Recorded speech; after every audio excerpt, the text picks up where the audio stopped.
Berapa persen sih?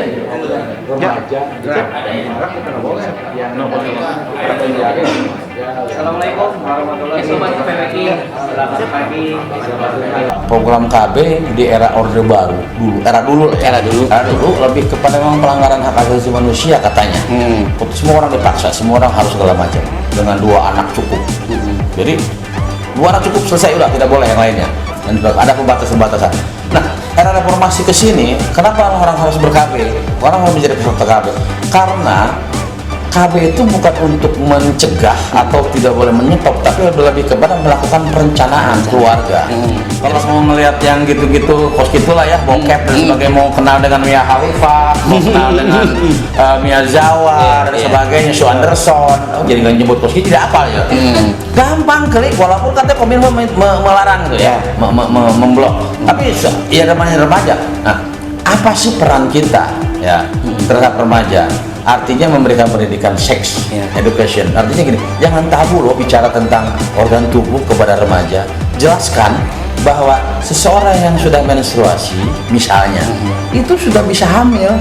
Karena ada pemahaman gini, Kang Osim, orang mah can kawin, can nikah, orang mah mau hamil dia dan sebagainya ketika berhubungan intim misalkan. Tidak begitu. Umpama meranda segala macam. Kadang-kadang sudah ya, betul. KTP sudah kawin, dia datang. KB, mana katanya ini?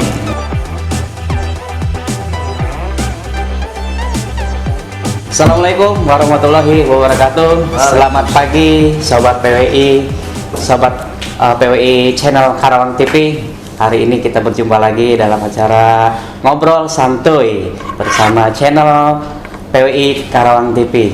Oke sobat PWI, hari ini kita kedatangan narasumber yang sangat istimewa. Kalau kemarin mungkin narasumber kita adalah Bupati Kabupaten Karawang atau narasumber yang begitu cantik. Nah hari ini pun tidak kalah dari kemarin. Kalau hari ini yaitu narasumber yang ganteng, ya, yaitu Pak Camat. Mohon maaf, bukan Pak Camat.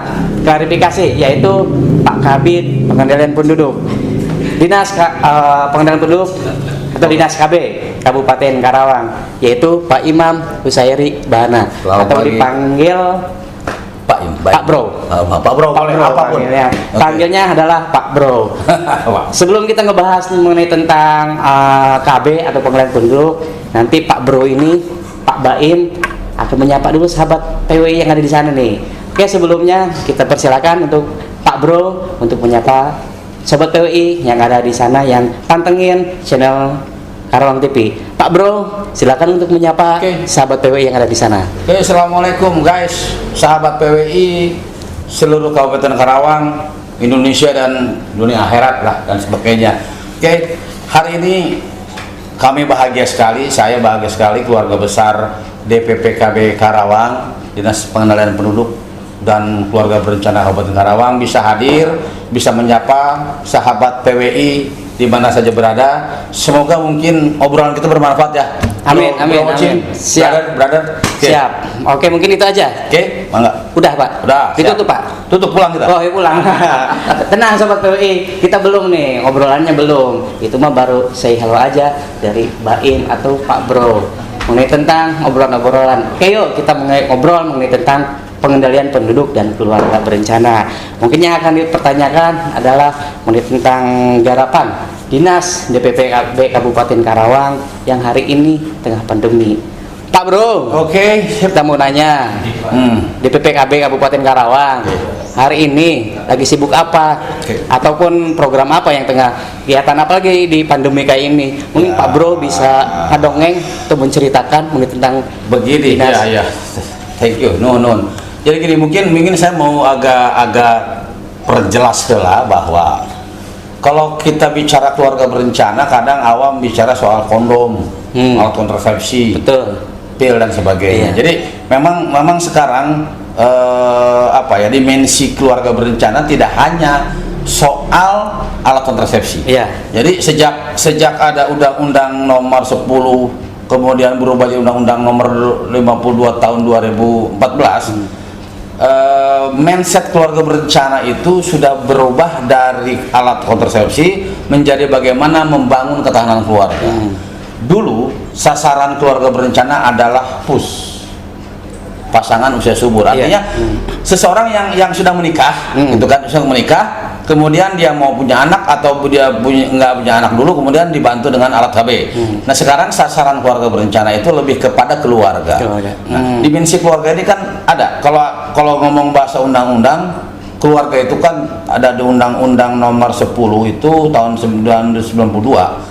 Undang-undang itu keluarga itu adalah unit terkecil dari masyarakat yang terdiri dari suami, istri, suami, istri, anak, suami, anak, budak berarti tetap, ibu, anak, janda berarti. Artinya yang ada di lingkup keluarga. Nah, sasarannya sekarang berarti tidak hanya alat kontrasepsi. Kalau dulu suami istri yang jadi sasaran, sekarang karena ada anak, maka anak juga terpilah, ada bayi, ada kanak-kanak, ada remaja gitu loh. Sehingga segmentasi sasaran dari program KB tadi lebih mengarah kepada action membangun masyarakat, membangun bangsa dari dalam keluarga. Nah, dari KB sendiri katanya sih pernah mendapatkan prestasi ya, ataupun penghargaan dari presiden tentang Satya Lencana. Itu tentang KB atau bukan itu? Jadi gini, betul. Jadi kebetulan saya waktu sedang tidak ada di KB. Oh iya. Sedang jalan-jalan ke Cilamaya lah dulu ya. Program keluarga berencana yang sekarang namanya saya mau kenalkan lah ya ke teman-teman sahabat PWI. Program KB ini sekarang kita sebut dengan Bangga Kencana, pembangunan keluarga, kependudukan dan keluarga berencana. Jadi satu dimensi pembangunan keluarganya, artinya tadi disebutkan bahwa dari mulai bayi, balita, anak, remaja sampai lansia kita urus, kita kelola, kita fasilitasi supaya menjadi baik. Nah kemudian ada kependudukannya. Kependudukannya artinya kita bicara tentang bagaimana masyarakat Karawang ini mampu memanfaatkan bonus demografi misalkan. Nanti kita belakang kita ngobrol tentang bonus demografi. Siap, ya. Jadi bagaimana pengenalan penduduk yang ada di Kabupaten Karawang dilakukan melalui cara kami. Cara kami adalah apa? Dengan cara pencegahan kelahiran atau pencegahan fertilitas misalkan ya. Kemudian yang terakhir keluarga berencananya, baru bicara sektor. Nah, bicara penghargaan tadi betul di tahun 2019 kalau tidak salah. Jadi Bupati Karawang itu Ibu Dr. Selika Nurhadiana yang terhormat, izin kalau beliau nonton mungkin ya.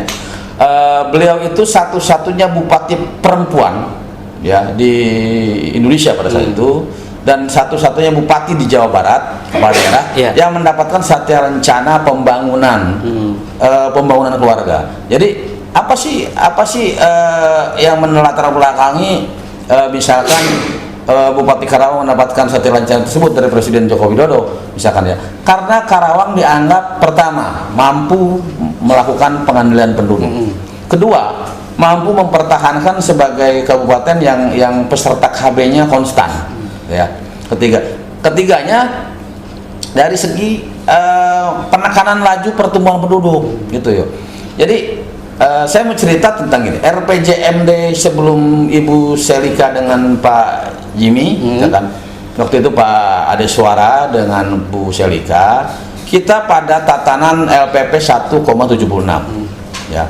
Di tahun pertama beliau di 2010 kalau nggak salah. Kemudian di akhir periode 2012 ya, Bupati Adeswara dan Wakil Bupati Selika itu mampu sampai ke titik 1,02. Artinya terjadi penurunan signifikan. Nah, RPJMD yang sekarang dalam pemimpinan Ibu Selika dan Kang Jimmy ini dengan Pak Jimmy, kita itu punya target di akhir RPJMD di tahun 2021 lah, yaitu 0,91. Apa sih kaitannya gitu loh antara LPP laju penduduk ya, kaitannya dengan apa, dengan keberhasilan? Karena begini, Karawang itu cantik seperti bupatinya. Betul. Karawang itu ganteng seperti wakil bupatinya. Nah, orang datang. UMK kita tertinggi loh di Indonesia. Betul ya. Ya guys ya. Kemudian kita juga punya perguruan tinggi negeri loh, Unsika. Jadi Karawang seperti apa? Seperti gula. Orang datang ke Karawang. Bagaimana perubahan terjadi di Kabupaten Karawang? Bukan saja hal pembangunan, tapi di bidang pengenalan penduduk kita juga perlu perhatikan. Namun, nah ini masalahnya tadi, ketika penduduk datang, orang luar datang ke Karawang, entah jadi pegawai pabrik, entah menjadi mahasiswa, entah jadi tukang nasi goreng misalkan. Persoalannya dia terdata tidak, dia punya KTP tidak. Nah ketika yang punya KTP, ternyata saya dapat informasi atau dapat data dari dinas pencatatan sipil, KTP kita di 3,9, luar biasa, tinggi banget gitu loh. Tapi dari sisi kacamata kami, dari sisi natalitas kelahiran, kami mampu menekan. Bayangin dari 1,76 di 2010, kemudian di 2015 kita jadi 1,02. Nah kita mengarah ke di 2021 ini di 0,91. Artinya terjadi penurunan laju pertumbuhan penduduk yang signifikan. Hubungannya apa? Hubungannya apa dengan penghargaan tadi? Artinya bahwa dianggap Bupati Karawang atau pemerintah daerah Kabupaten Karawang mampu menurunkan laju penduduk, mampu mensejahterakan masyarakatnya, dan mampu menaikkan menaikkan peserta KB menjadi lebih ideal. Sekarang Kang Ocim, punten, orang mau ber-KB sekarang walaupun tenaga kita berkurang ya, artinya tinggal datang saja ke puskesmas atau datang aja mengontak kantor satpol PPKB di tiap kecamatan ada, tinggal ngomong saya pengen ber-KB gratis.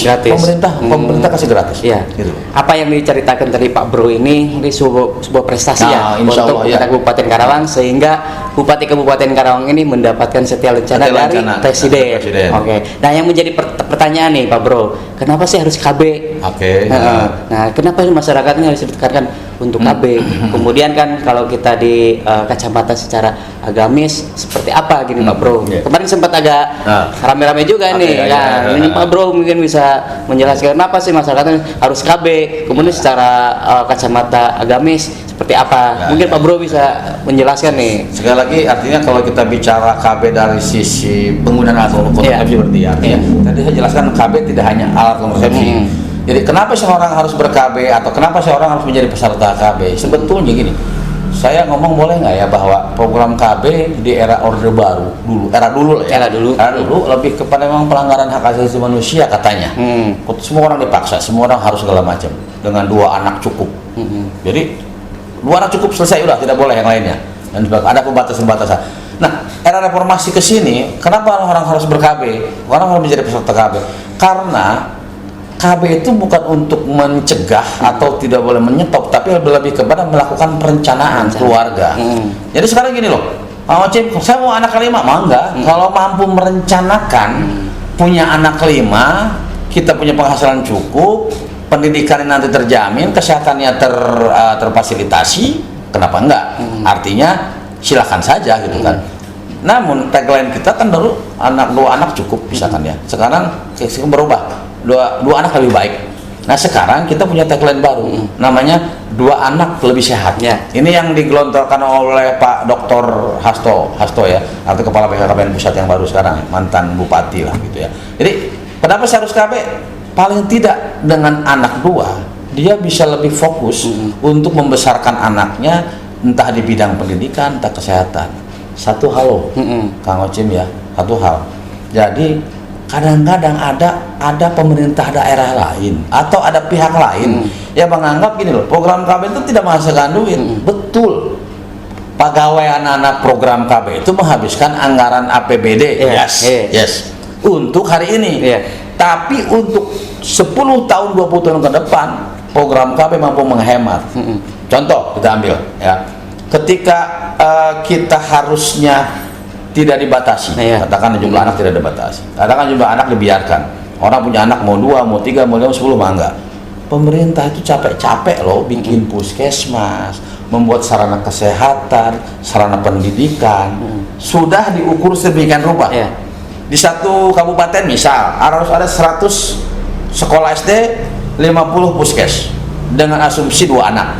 Tapi ketika anaknya tidak terkendali, 4, 5, 10 nukuduna yang kuduna misalkan 50 puskesmas tidak nampung untuk melayani kesehatan, yang harusnya SD itu 100 juga tidak nampung. Nah jadi terasa tidak sekarang, terasanya nanti 10 tahun 20 tahun kemudian baru terasa bahwa manfaat KB. Satu catatan lagi tambahan, ketika dari sejak reformasi 98 ya, reformasi 98 ingin udah momennya, alhamdulillah. Di TV sampai 2014. Jadi abaikan, saya tidak memihak atau memilah siapa presiden dalam periode itu ya. Artinya dalam tempo 98 sampai 2014 ketika program KB termarginalisasi, terabaikan, maka didapat sebuah fenomena baby boom. Sebuah fenomena di mana jumlah penduduk rada cepat pertumbuhannya sampai 2014. Ketika itu indikasinya di Karawang, misalkan contoh KB petugas habis loh. Sekarang PNS PLKB tinggal 43. Kenapa? Karena selama periode reformasi sampai sekarang ini kita paling ada penambahan 4, 2 gitu loh ya. Jadi ketika reformasi kita masih punya 100 tenaga, pensiun meninggal atau ada yang pindah lokasi kerja dan sebagainya, sekarang kita tinggal 43 gitu loh. Itu termasuk yang baru dua orang yang tahun ini keluar. Nah, kenapa bisa terjadi begitu? Sehingga karena terabaikan program-program berencana, jumlah kelahiran meningkat gitu kan. Kemudian karena keluarga berencana juga memang terabaikan, SD harus keluar biaya operasional, pendidikan lebih tinggi, biaya kesehatan lebih tinggi. Jadi saya mungkin berpikirnya karena saya orang KB, bukan juga, sok bangga dikaji oleh teman-teman secara ilmiah.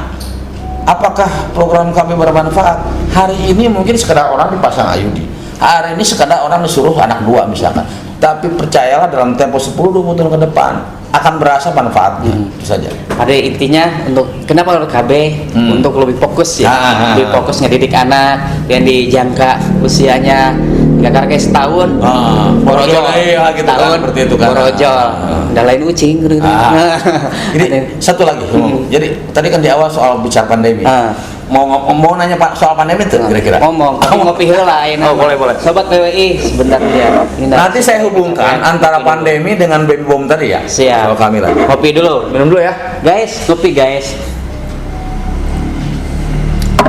Oke. Pak Bro udah siap? Oke, lanjut lagi. Lanjut. Nah, sebelum ke pandemi nih, tadi kan seputar KB nih ya, masih ngobrol seputar KB. Nah, berarti ada hubungannya dengan pengendalian penduduk, kalau begitu ya. Nah, seperti ketahuilah Karawang ini jelema di mana-mana, orang dari mana-mana datang ke Kabupaten Karawang. Orang Karawang lain nggak padat, banyak gitu. Namun itu diatur mengenai tentang angka kelahiran, kemudian angka kematian ibu dan anak. Mungkin salah satu adanya KB ke sana arahnya mungkin ya, pengendalian penduduk. Nah, seperti apa nih pendapat Pak Imam nih mengenai KB kesinambungan dengan pengendalian penduduk? Nah, hari ini kan sudah padat lah penduduknya Kabupaten Karawang. Seperti apa Pak Im? Ya, saya tadi di awal sempat menyinggung sedikit ya bahwa laju pertumbuhan penduduk itu dipengaruhi oleh 3 hal. Ya, yang pertama kelahiran pasti. Yang kedua kematian, yang ketiga migrasi. Jadi dalam kerangka pola berpikir kami ya, dalam mindset kami sebagai orang dewa DPPKB ya, kami punya tupoksi pengendalian penduduk dari sisi kualitas, yaitu pencegahan kelahiran misalkan ya. Nah, pencegahan kelahiran ini kami sudah berhasil menurut kami. Itu terbukti bahwa kembali tadi Bupati Karawang mendapatkan satya rencana dari Presiden RI soal pengendalian penduduk dari sisi kelahiran. Tapi dari sisi migrasi kita nggak bisa berbuat loh. Artinya ini harus, kami punya yang namanya konsep Grand Design Kependudukan. Ya, Grand Design Kependudukan. Punya siapa sih Grand Design Kependudukan? Kita nggak bisa klaim itu punya KB atau punya Bapeda atau punya Dinkes atau punya pendidikan. Kita harus duduk bersama. Kenapa duduk bersama? Karena bicara Grand Design Kependudukan adalah bukan, kami mungkin akan bicara tentang kelahiran dengan tagline 2 anak lebih sehat tadi kan. Oke, kemudian karena kami melakukan penyuluhan, cukup anak 2 dilayani akseptor ayudi, MO, implan, suntik dan sebagainya. Tapi kami tidak bisa mencegah orang Karawang masuk gitu loh. Ujuk-ujuk PLKB misalkan di perbatasan Jatisari yang di stop, nggak bisa. Nah, artinya apa? Harus ada sebuah grand design, desain besar kependudukan. Satu sisi misalkan di Snaker terlibat. Kenapa? Disnaker terlibat itu bagaimana caranya tanpa harus kita menafikan hak asasi manusia, semua orang boleh mencari pekerjaan. Dahulukan deh orang Karawang untuk bekerja di Karawang, sehingga paling tidak semua orang datang dari luar Karawang itu masuk kemudian kerja. Betul, orang Karawangnya terabaikan. itu di Snaker. Kemudian dari sisi pendidikan misalkan, pendidikan pun juga harus berkesinambungan. Kami punya kerjasama dengan pendidikan itu dengan musyawarah guru geografi. Kami punya program yang namanya SSK, sekolah siaga kependudukan, di mana guru kita bekali pendidikan soal kependudukan dari keluarga berencana sehingga mereka bisa ngomong di kelas. Nah, ngomong kelas, bagaimana siswa itu bisa mampu berpikir sejak awal, oh iya ya anak gua cukup. Kemudian kalau anak banyak, akhirnya nanti pekerjaan sulit, kesehatan juga susah, pendidikan juga rada berat dan sebagainya. Kemudian dari sisi pendidikan, dari sisi kesehatan, artinya pemerintah dalam hal ini mungkin yang memiliki kesehatan, dinas kesehatan, dia harus punya sebuah program yang memang bisa mengerucut kepada bagaimana dengan pengendalian produk dari sisi kesehatan. Nah, saya bilang regenerasi kependudukan tadi semua terlibat. Bermuaranya di mana? Bermuaranya di Bapeda. Bapeda yang punya mindset pembangunan di Kabupaten Karawang. Mereka memilah dan memilih anggaran program yang mengarah kepada bagaimana melakukan pengendalian penduduk. Jadi nggak bisa kita nyetop di perbatasan Karawang, perbatasan Bekasi, supaya mereka tidak boleh masuk Karawang, nggak bisa. Harus ada sebuah upaya bersama untuk mengembangkan kependudukan, mengendalikan kependudukan di Kabupaten Karawang ini secara bersama. Khusus kelahiran, tanggung jawab anak, gitu kan? Boleh. Kita pasang KB yang mau, kita pasang MO yang mau, gratis semua. Kami akan cegah ledakan penduduk dari sisi kelahiran. Tapi dari sisi migrasi, kami perlu bantuan, kami perlu sinergitas dengan teman-teman lain, dinas lain, tentunya kebijakan bupati lah. Tentunya. Dengan pelayanan KB menekan tingkat pengendalian penduduk. Cuma kalau yang perpindahan penduduk ini yang tidak bisa ya oleh dinas KB. Itu sebuah grand design. Artinya duduk bersama untuk bicara bagaimana pengendalian penduduk dari berbagai sisi. Siap. Nah, kalau untuk KB untuk milenial nih, Pak seperti apa nih? Kalau hari ini kan orang KB nih orang-orang yang udah usianya 35 ke atas. Nah, kalau sekarang untuk yang milenial, saya singgung sedikit tadi depan. Ngarora tadi saya singgung sedikit ya. Artinya sasaran program KB tidak lagi pasangan usia subur, tidak hanya emak-emak, bapak-bapak. Sasaran KB kita adalah keluarga, remaja tadi, kelompok milenial tadi. Kalau remaja sih jelas ya, WHO bilang umur 14 sampai 21. Oke, kita anggap WHO lah tentang berbeda kejaring. Nanti marah lagi soal WHO kan itu kan. Mudah-mudahan ideal ningali. Remaja menurut definisinya adalah usia 14 sampai 21. Oke. Nah, dia adalah bagian dari keluarga toh, gitu kan? Bagian dari keluarga. Terus DPPKB atau PKKB sudah berbuat belum dengan remaja? Kami punya program yang namanya penundaan usia perkawinan. Ya, PUP. Ya. PUP ini adalah sasarannya remaja. Artinya anggota keluarga yang segmentasinya remaja. Kita melakukan apa sih? Kita ada program yang namanya PIK Remaja, Pusat Informasi Konseling Remaja. Kita bikin kelompok pusat informasi di setiap desa, juga di sekolah. Apa fungsinya? Mereka dididik menjadi kader sebaya. Jadi kalau gini loh, kalau kita harus semua remaja kita advokasi, kita berikan layanan penyuluhan dan sebagainya, kita juga kurang tenaga. Tapi dengan kita membentuk PIK remaja di desa dan di sekolah, maka diharapkan pengurus atau anggota dari PIK remaja tersebut mampu menyampaikan ke teman-teman sebaya, itu baru PIK remaja. Kemudian kita juga punya BKR, Bina Keluarga Remaja, ada kata remajanya, tapi sasarannya bukan remaja. Sasarannya adalah keluarga yang mempunyai anak remaja. Gini loh, Kang Acim, punten bisanya. Ini boleh loh, ini akan terlalu luas kok, nggak apa-apa lah, rada aib soalnya. Ketika saya kecil, bukan kecil, remaja, saya SMA lah. Saya diajak teman-teman, diajak kayaknya, diajak merokok. Kemudian orang tua saya tidak tahu apa sih indikator seseorang anak remaja merokok. Udah, saya tidak ketahuan merokok sejak SMA, selama SMA kelas 1 sampai kelas 3 nggak ketahuan merokok, karena orang tua saya nggak tahu. Tapi sekarang saya tahu bahwa seseorang remaja itu bisa terjangkit merokok di luar. Maka gampang ketika dicium tangan, cium aja, bau rokok nggak, bau nikotin enggak, gitu kan? Itu baru merokok loh. Apalagi kalau misalkan peler kena drak dan sebagainya, ya bisa kelihatan mata merah, mulut bau naga lah gitu. Naga, betul. Nah, BKR Artinya keluarga yang punya remaja diajari sama kita, disampaikan, dilakukan pemintaran lah ya, pemberian dan mengedukasi lah para orang tua bagaimana mengolah remaja yang baik. Ketika remaja itu harus seperti apa sih gitu loh.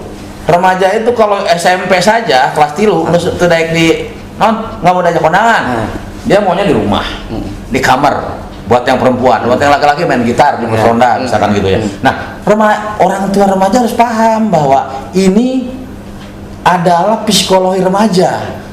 Dan mereka orang tua harus tahu bahwa emang kudu nongkrong saja, cuma ketika berangkat, jangan lama-lama ya, karena jangan rokoknya dan sebagainya. Pulang diperiksa, ditanya dari mana main dan sebagainya. Nah, ini kita ajarkan di BKR. Ada satu lagi program kita, Duta Genre. Ya, Duta Genre Duta Genre itu ajang pemilihan remaja di Kabupaten Karawang, yang bagaimana kita menjaring remaja yang berbakat, yang punya potensi, nupang bager-bagerna gitulah ya. Dia untuk menjadi duta. Nah, terus setelah menjadi duta ada kan 1 2 3, sebetulnya tidak hanya 1 2 3 ketika mereka satu angkatan misalkan berapa orang satu angkatan 20 orang Duta Genre tingkat kabupaten, maka dia disebar. Ketika ada kegiatan apa boleh dipakai oleh Pak Camat masing-masing untuk menggunakan mereka untuk menyampaikan soal apa istilah trade KRR ya. Ya, saya juga harus trade KRR tiga masalah remaja. Apa namanya itu, minuman keras, seks bebas, dengan AIDS. Pranikah, kehamilan. Jadi saya ulangi, ini rada nyontek juga guys gitu. Pertama adalah diajarin tentang bagaimana dia tidak minum keras, tidak merokok. Yang kedua tidak melakukan seks bebas. Ketiga dia menunda ke pernikahan ini tadi. Iya. Nah, ini yang kita ajarkan di remaja melalui Duta Genre. Oke, tadi kan ada menyinggung mengenai tentang pelayanan KB gratis. Mungkin Pak Bro ini bisa menjelaskan nih kepada sobat PW ini bahwa ini adalah untuk yang berkeluarga. Tadi jangan sampai ada apa tuh pelajar kan belum nikah, ikutan KB untung gratis sudah di puskesmas, keluarnya KB aja dan gitu. Nah, sama itu ini harus dipertegas bahwa KB gratis ini yang sudah berkeluarga. Oh, ngopi heula ya. Nah, saya pertegas gitu, soalnya pelajar datang ke puskesmas miluan KB gratis. Nah, gitu kadang-kadang sulit jadi fenomena di masyarakat sekarang, tontonan begitu masif ya. Jadi sekarang ya bukan ngajarin ya. Kalau mau ngelihat yang gitu-gitu kos gitulah ya, bokep dan sebagainya, mau kenal dengan Mia Khalifah, mau kenal dengan Mia Zawa dan sebagainya, Sue Anderson, jadi nggak nyebut kos gitu tidak apa ya. Gampang klik, walaupun katanya Kominfo melarang gitu ya, memblok. Tapi ya namanya remaja. Nah, apa sih peran kita ya terhadap remaja? Artinya memberikan pendidikan seks, education. Artinya gini, jangan tabu loh bicara tentang organ tubuh kepada remaja. Jelaskan bahwa seseorang yang sudah menstruasi misalnya itu sudah bisa hamil. Karena ada pemahaman gini Kang Ocim, orang mah can kawin, can nikah cenah. Orang mah mal hamil iya dan sebagainya ketika berhubungan intim misalkan. Tidak begitu. Seorang perempuan disebut balik ya, dia menstruasi. Seorang pria dia balik ketika dia sudah mimpi basah dan sebagainya. Nah, itu yang harus kita cegah, itu yang harus kita edukasi. Nah, hubungan tadi pelayanan KB kan gratis gitu ya. Ada SOP. Jadi ada SOP pelayanan KB namanya. Jadi seseorang mau ber-KB itu banyak cara. Ada datang ke kader dia setempat di tingkat RT RW, ada datang ke petugas KB atau langsung ke puskesmas. Nah, ketika seseorang mau KB, mau pil, mau suntik, mau apapun juga, dia mutlak mendaftarkan diri, mengisi inform konsen namanya. Nama, suami, alamat, nomor KTP dan sebagainya. Nah, di situ saja mudah-mudahan efektif untuk mencegah yang bukan haknya menggunakan alat kontrasepsi menggunakan itu. Mau meranda segala macam. Kadang-kadang sulit. KTP sudah kawin dia datang. KB mana katanya ini? Kan harus tanda tangan suami. Yang tanda tangan suami udah tanda tangan suami bisa saja. Tapi kadang-kadang kenapa kita perlu punya kader institusi? Karena untuk menyaring seseorang yang datang ke puskesmas untuk menjadi peserta KB sebaiknya diantar kader. Kenapa dia terkader? Karena kader tahu loh. Kader itu biasanya ibu RT, ibu RW gitu ya.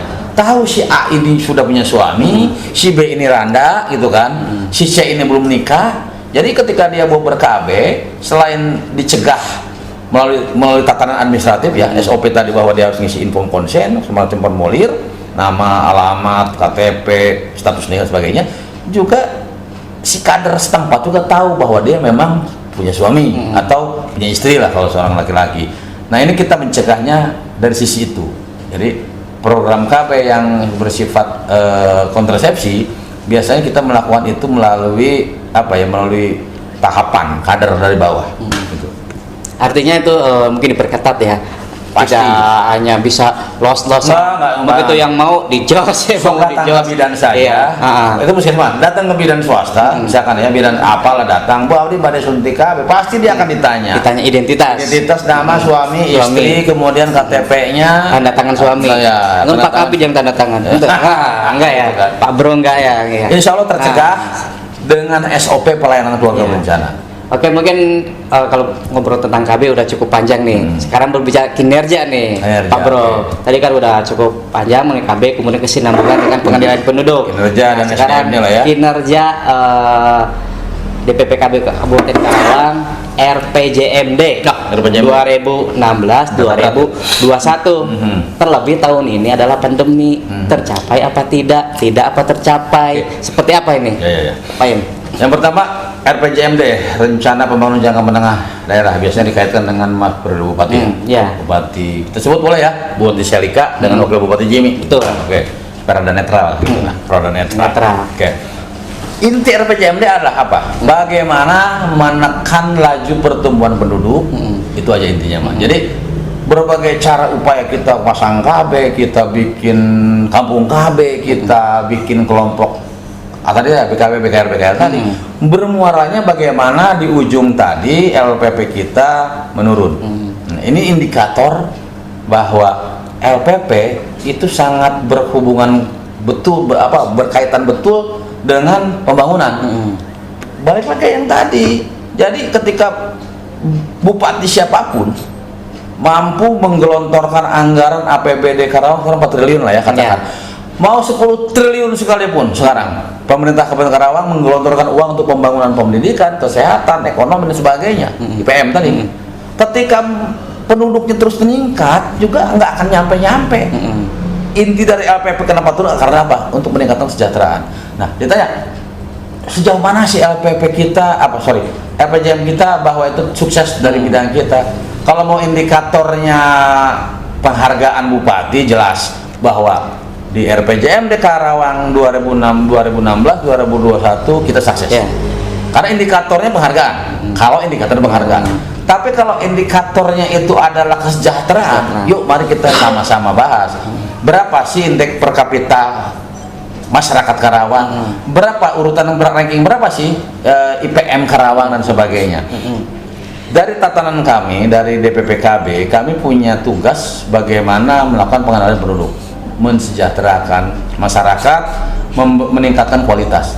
Jadi saya mau buka sedikit itu ya, visi DPPKB, mewujudkan keluarga kecil berkualitas. Ya, saya baca karena ini kan ada 3 misinya: meningkatkan pemakaian alat kontrasepsi khususnya MKJP, IUD, MO dan implan. Kemudian meningkatkan ketahanan ekonomi dan keluarga, dan ketiga kemitraan atau meningkatkan partisipasi masyarakat. Ini nyambung loh dengan misi kedua visi misi Kabupaten Karawang yang mandiri, maju, adil dan makmur. Saya baca di situ ada misi kedua, mewujudkan Karawang yang berdaya saing. Artinya apa?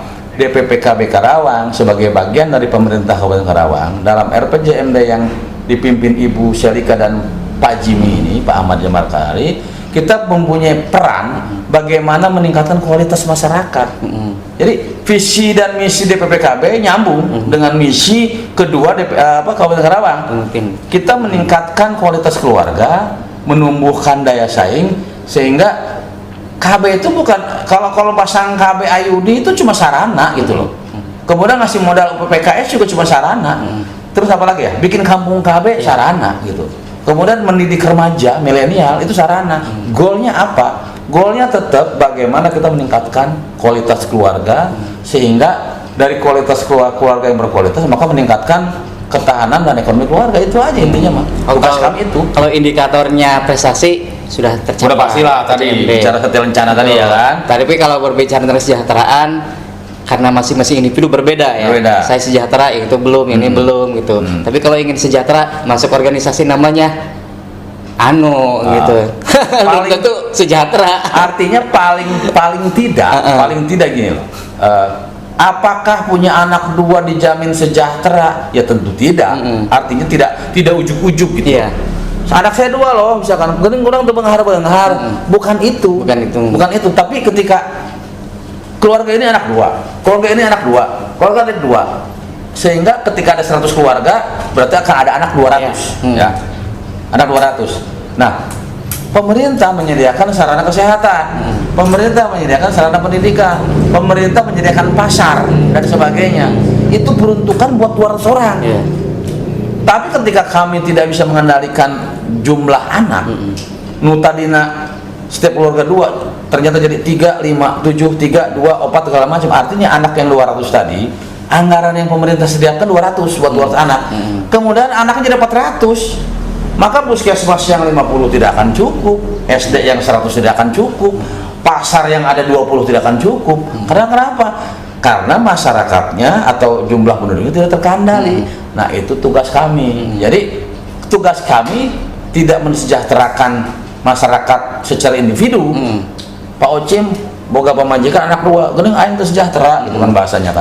Bukan tujuan kami per keluarga, tapi antar keluarga disatukan. Kemudian ada berapa jumlah penduduk yang dihasilkan, maka pemerintah memfasilitasi masyarakatnya sehingga pemerintah mampu memfasilitasi gitu dengan program-program yang ada gitu. Berarti RPJMD ini sudah mendekati sukses. Insya Allah. Artinya lepaskan dari isu politik, artinya kita nggak melihat punten Ibu Syalikanya atau Pak Jiminya misalkan, tapi kita melihat ini loh, Bupati Karawang dan Wakil Bupati selama 5 tahun ini dari segala sisi harus dinilai secara objektif adalah mempunyai suatu kesuksesan. Kalau mau diukur lagi, apa kesuksesan sebuah daerah? IPM. Karawang IPM terus menjadi lebih meningkat. Saya lupa ya, saya bukan kapasitasnya sebetulnya, tapi saya pernah dengar Karawang pada RPJ dulu mungkin di bawah 20, kemarin tahun berikut 17, sekarang naik terus. Kemudian dari sisi ini juga bukan kewenangan saya, saya cuma baca koran ya. Karawang bisa 4 kali berturut-turut loh. Dalam sisi pendapatan, pengeluaran pembiayaan 4 kali wajar WTP. Nah, itu juga bagian dari indikator RPJMD Bupati dan Wakil Bupati sekarang itu baik gitu loh. Jadi sangat general, sangat umum, sehingga kita nggak bisa menilai satu program dengan program lain, tapi secara keseluruhan. Oke. Nah, kalau RPJMD mungkin sudah agak menggerucut lah, jadinya hampir sukses lah ya untuk dinas DPPKB. Nah, sekarang ngobrolin tentang bonus demografi. Tadi sempat nyinggung itu kan. Nah, mungkin Pak Bro ini bisa menjelaskan nih apa sih bonus demografi ini biar sobat PWI mengetahui. Dia kan ngomongin bonus demografi cuma tidak ngerti apa sih bonus demografi ini. Bisa dijelaskan dulu. Jadi gini, bonus demografi itu sebetulnya ciptaan barat awalnya ya. Tapi memang ini fenomena. Bonus demografi ini sebuah fenomena, artinya di mana struktur penduduk itu mendukung pembangunan. Apa indikatornya? Indikatornya usia yang produktif itu lebih banyak dibanding yang tidak produktif. Contoh, yang produktif itu umur berapa sih? Anak SMA belum produktif kita anggap. Anak kuliah mungkin belum produktif. Tapi dari sisi usia, sisi usia, manusia produktif itu diberikan usia 21, 22 tahun atau 24 tahun. Di mana seseorang belum boleh bisa bekerja sampai usia 60 itu produktif. Ya. Berarti di bawahnya yang di bawah itu di bawah usia 24 ke bawah dan di atas 60 ke atas tidak produktif. Itu bicara teori ya. Terus apa hubungannya dengan kemajuan? Apa hubungannya dengan ini disebut bonus? Artinya bahwa yang produktif ini secara ekonomi, secara sosial menanggung yang tidak produktif. Indonesia beruntung, Karawang beruntung kita mempunyai diagram, mempunyai peta yang menunjukkan bahwa usia produktif lebih banyak dibanding yang tidak produktif. Tapi sorry, satu hal, bonus demografi bisa menjadi malapetaka demografi. Ketika apa? Ketika usia produktif tadi tidak produktif, gitu loh. Punten, saya tidak ingin menafikan atau tidak menjudge di lapangan ya. Punten, saya mencerita. Punten jangan dibully, punten jangan dikritisi. Yang disebut produktif seperti apa sih? Yang bekerja. Bekerja itu apa? Ngabeca kerja, nge-grab kerja, jadi wartawan kerja, pegawai negeri kerja. Itu definisi kerja. Nah, ketika yang produktif banyak tadi bekerja tadi akan menghasilkan sebuah output, ya, devisa lah apa dan sebagainya. Nah, dia menanggung yang leha-leha tadi, yang lansia, menanggung yang belum produktif, anak mahasiswa ke bawah dan sebagainya. Tapi ketika yang produktif tadi tidak produktif, lobana copet, lobana begal, lobana penjahat, ya, dan sebagainya, maka yang usia produktif tadi tidak jadi produktif. Tugas siapa? Kami juga ikut punya peran serta. Artinya DPPKB, program KB juga di awal tadi saya cerita bahwa kami punya PIK remaja, kami punya duta genre, kami punya BKB, BKR, BKL, UPPKS. Itu adalah upaya kami untuk meningkatkan kualitas keluarga. Ketika keluarga sudah berkualitas, maka imbasnya masyarakat menjadi berkualitas juga. Nah, ketika masyarakat berkualitas, itu disebut produktif. Itu kan di sisi kami. Sisi lain, dinas pendidikan misalkan ya, dia tidak secara langsung, karena yang namanya produktif itu di atas usia sekolah. Tapi kan pendidikan bisa memberikan kualitas pendidikan yang lebih baik. Pendidikan tentang teori hukum, anak IPS kan, katanya anak IPS itu tidak produktif katanya gitu. Untuk sekolah saja, untuk kuliah tidak jadi, enggak juga gitu loh ya. Maka pengajar, guru itu punya peran serta bagaimana meningkatkan kualitas calon manusia demografis. Apa yang tadi, yang bonus demografi tadi. Kesehatan pun begitu, memberikan kontribusi semua hal, di snaker, kemudian semua hal ya. Jadi bonus demografi seringkali terdengar hanya di sisi KB saja.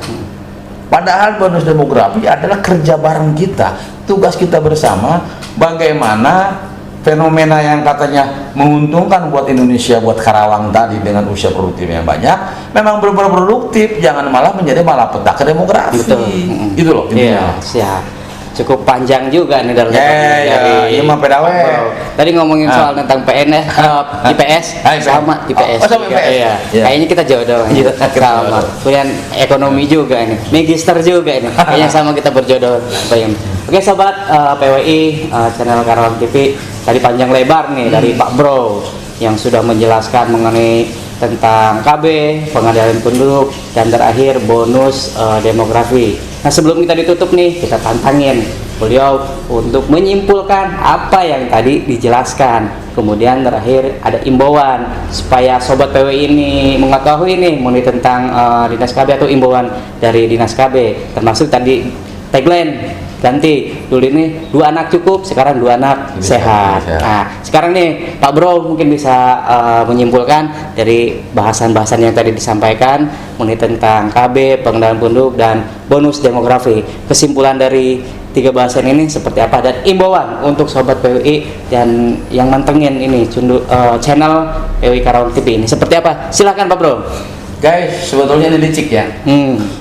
Saya ada capek-capek ngomong, terakhir suruh menyimpulkan kan gitu kan. Itu adalah menyimpulkan itu kan? adalah teknik. Oh, teknik, teknik okay. gitu. Ya. Sekalian. Sahabat PWI, guys, seluruh Indonesia ya. Boleh ngomong anjay ya, boleh ya. Anjay tidak boleh, anjay boleh. Karena anjay itu infak. Infak. Pakai gitu. Saya mau ngambil sebuah kesimpulannya pendek saja bahwa yang pertama BKKBN di atas, di kita namanya DPPKB atau yang mengelola program Bangga Kencana tadi ya, program KB lah ya. Kami tidak bisa berjalan sendirian tanpa peran serta yang pertama adalah masyarakat sebagai objek sekaligus subjek dari program keluarga berencana. Itu yang pertama. Yang kedua, kami juga tidak bisa berjalan sendirian untuk membangun Karawang yang lebih maju, adil dan mandiri tadi, gitu kan. Kemudian satu lagi, kita juga nggak bisa membiarkan petugas-petugas kami di lapangan PLKB yang jumlah makin sedikit tadi untuk melakukan advokasi atau melakukan penyuluhan untuk bagaimana hidup berkualitas tidak sendirian. Tapi kami butuh apa? Butuh sinergitas dari semua hal. Jadi saya bilang tadi, inti dari program KB adalah bagaimana mensejahterakan. Itu inti program KB. Ada akseptor ada kelompok-kelompok ketahanan keluarga kayak UPPKS itu tetap ujung-ujungnya bermuara bagaimana meningkatkan kesejahteraan masyarakat, kesejahteraan keluarga, dan ini menjadi tugas kita bersama, bro. Ya, artinya kami nggak bisa sendirian. Ya, apa yang tadi bicara grand design kependudukan bahwa ya semua harus terlibat. Kami nggak bisa mencegah orang masuk ke Karawang, kami nggak bisa memintakan masyarakat Karawang, kami nggak bisa mengobati masyarakat Karawang. Semua terlibat dalam dimensi kepemerintah daerah Kabupaten Karawang. Tentunya satu hal, program keluarga berencana sempat tidak populer, ya, sempat tidak populer. Saat ini kami ingin menggelorakan kembali program KB. Saat ini kami ingin menggairahkan kembali program KB. Kalau kemarin dikatakan kata Kang Ocim tadi, 2 anak cukup, oke, sudah kita abaikan ke belakang. 2 anak lebih baik, oke, juga sudah kita tinggalkan. Kita sudah punya branding baru. Branding baru kita adalah 2 anak lebih sehat. Kemudian lambang keluarga berencana pun saya nggak bawa ya. Lambang keluarga berencana pun sudah bicara hati, sudah hati. Artinya kalau bicara hati maka segala sesuatu kita harus dimulai dari hati. Hati yang ikhlas, hati yang tulus, hati yang bahagia. Itu saja. Oh iya, oke, cukup luar biasa sekali Sobat PWI ya. Angkat jempol buat Pak Camat. Ups, maksudnya Camat ini lewat. Pak Kabin. Pak Kabin terbiasa ngomong Pak Camat. Jadi Dulu kemarin iya. gitu kan. Salam buat teman-teman Cilamaya ya gitu. Luar biasa sekali ya. Radio Memanfaatkan hampir 1 jam kita kongko, ngoceh dan ngopi. Luar biasa, mungkin bisa bermanfaat untuk Sobat PWI, untuk masyarakat dan semuanya yang ada di sana gitu. Nah, yang terakhir nih kita tantangin lagi buat Pak Kabit ini. penting Tantangan nih. Kita nih host harus lebih pintar daripada narasumber ya. Biar banyak yang subrek, biar yang like dan share gitu ya. Nah, ini Pak Kabit ini harus ngomong, jangan lupa subscribe, like and share semua PLKB, semua kader, semua yang ada di dinas, yang di provinsi, yang Jawa Barat, yang ada di Indonesia dan semuanya termasuk yang di Cilamaya supaya subrek. Mungkin monggo ini Pak Im. Sebelum saya menghimbau untuk like dan sebagainya, saya bilang mohon maaf di awal tadi nggak saya sampaikan. Salam dari Ibu Haji Sofia, pimpinan kami, Ibu PLT di DPPKB Karawang, yang kebetulan hari ini tidak bisa hadir bersama kami karena harus ada di kegiatan di tempat lain. Terima kasih kepada teman-teman sahabat-sahabat PWI ya yang sudah mengundang kami untuk ngobrol bareng, ngopi ngopinya beneran loh, ngopinya beneran. Jangan lupa guys, sahabat-sahabat seluruh tanah air, mau remaja, anak-anak, orang tua, lansia semua, bahwa tonton YouTube-nya PWI Karawang TV. PWI Karawang TV, jangan lupa like, subscribe dan share untuk kebaikan Karawang dan untuk manfaat informasi mengenai KB, pengenalan penduduk dan bonus demografi. Oke, mungkin ya, begitu. ya. Oke, terima kasih Sobat PWI. Terakhir. Mungkin cukup sekian. Oh, ada lagi. Silakan sebelum saya tutup. Berencana itu keren. Cukup 2 anak dan Lebih 2 sehat. anak lebih sehat. Oke Sobat PWI, demikian mungkin berbincang kongko santai bersama Kabid Pengendalian Penduduk Dinas Pengendalian Penduduk Kabupaten Karawang. Semoga bermanfaat untuk Sobat PWI, untuk masyarakat dan semuanya. Nanti akan ada berkesinambungan dan berkelanjutan lagi untuk informasi mengenai tentang KB dan pengendalian penduduk. Terima kasih, kita tutup. Bila itu hidayah. Assalamualaikum warahmatullahi wabarakatuh. Dadah dulu Pak Im. Dadah. Dah. Terima kasih. Close the door.